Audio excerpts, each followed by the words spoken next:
All right, let's talk about the 2026 economy. What is actually going on? I mean, if you've been paying attention, it feels like you're hearing two completely different stories at the exact same time.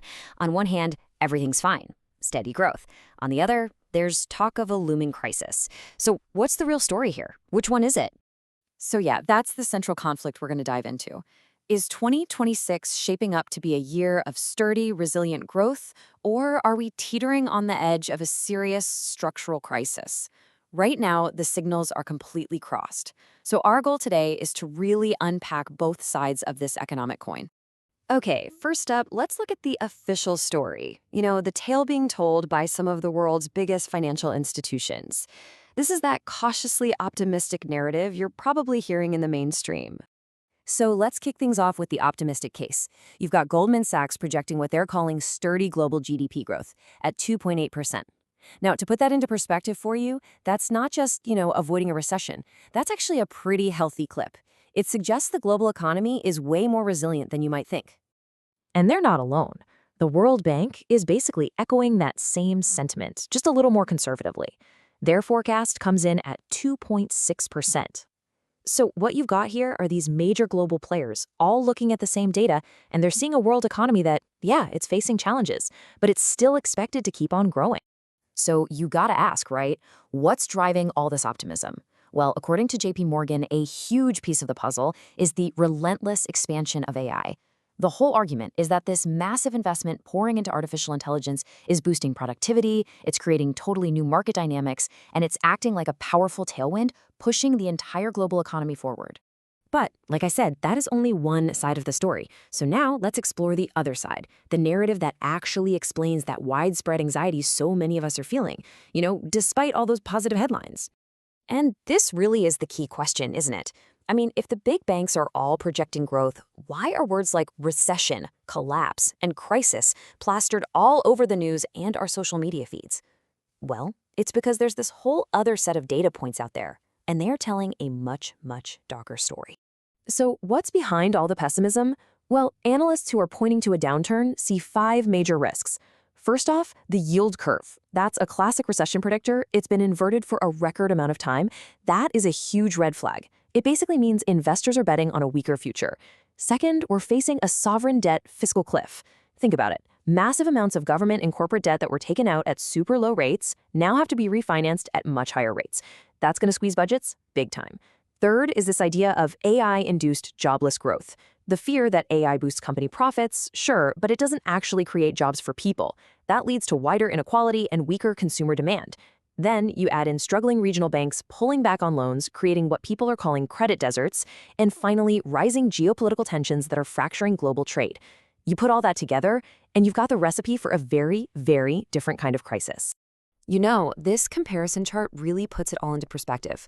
Look, unlike the 2008 crisis, which was all about subprime mortgages, or the 2020 shock from the pandemic, this potential 2026 crisis, it's rooted in sovereign debt and AI disruption.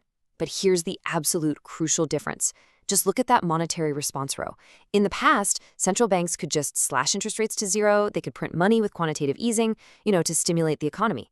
But in 2026, with inflation already high and stubbornly sticky, that playbook is basically broken. The bailout we've come to expect, it's just not a given this time around. All right, so let's bring all this down from that 30,000-foot view of global economics to what it actually means for us, for households, for real people. Because believe me, these big macro pressures, they don't stay macro for long. See, at the household level, a single shock, we're talking a job loss or even just having your hours reduced, it isn't just one bad thing. It's like the first domino to fall. It sets off this whole chain reaction. Your income drops, but your bills, the mortgage, the groceries, they don't. So that forces you to cut back, but often it's just not enough. And that's when you start burning through savings.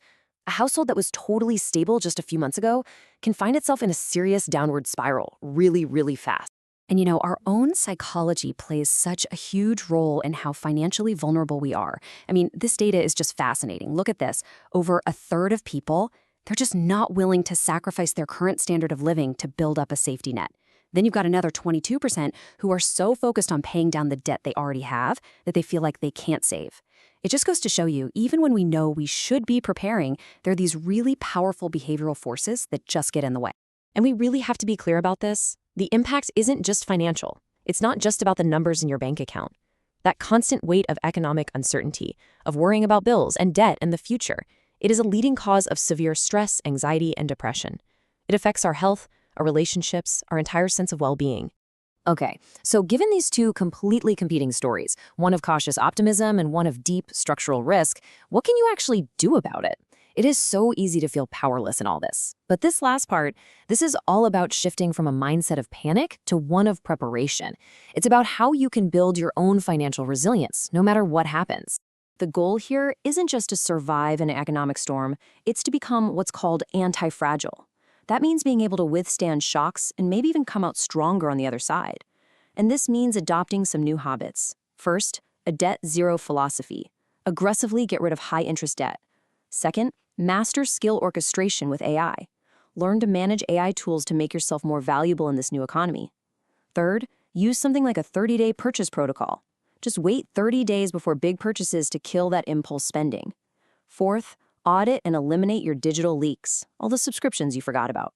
And finally, automate your savings, even if it's just a little bit every single day. I mean, this slide really sums up the two paths forward, doesn't it? You've got the panic mindset, which is totally reactive, selling all your investments when the market is low, stress spending, just sitting around waiting for a bailout. Then you have the preparation mindset. This is proactive.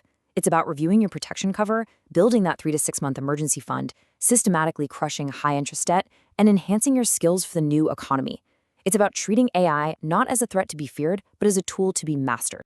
You know, when you boil it all down, the economy isn't just a set of numbers on a screen. It's a story that we all tell ourselves, and then we act on it. For 2026, there are two very powerful, very different stories being told. So the real question is this: regardless of which one of those stories actually comes true, which story will your own personal actions have prepared you to live in? Thanks for joining us.